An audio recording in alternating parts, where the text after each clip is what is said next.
Ok, bonjour tout le monde, c'est Myriam pour Kicker. Donc deuxième partie de la série dédiée au No Limit Following, hein, donc l'introduction de No Limit Following.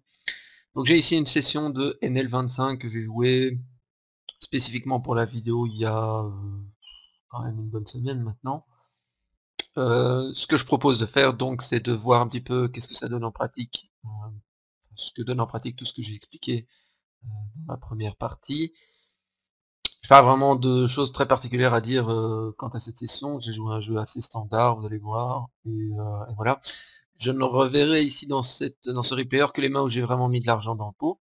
Donc pourquoi? Bah, mon objectif, comme la première vidéo parle quand même pas mal aussi du jeu préflop, c'est un peu de vous montrer avec quoi je rentre, dans quelle situation, et donc on va voir un petit peu tout ça. On va pas voir toutes les mains non plus. Maintenant c'est clair que quand on verra, il y aura des mains qui sont assez triviales, mais bon, c'est quand même important de vous montrer, au moins dans cette série-ci, je pense, toutes les mains avec lesquelles je joue, puisque c'est la première décision la plus fréquente que vous devrez prendre quand vous jouez. Donc allons-y. Première main, donc je les mets dans l'ordre de la session, je viens d'arriver à table, j'ai pas vraiment de notes sur quiconque. Pour les statistiques, on les utilisera peut-être, mais pas maintenant, donc je vais pas m'étendre dessus. Et je jouais sur plusieurs tables, hein. Je pense que j'en ai joué 8 à ce moment-là, ou 6, je sais plus. Mais quand je joue que full ring, je joue au minimum 6 tables. Bon, simplement parce que full ring, l'action est relativement lente, enfin ça je l'ai déjà expliqué. Ok, allons-y. Si j'ai une paire de 4 en grosse blind, je viens probablement d'arriver à la table, et il y a un reste de boutons. Donc là, je suppose que je suis rentré dans le coup.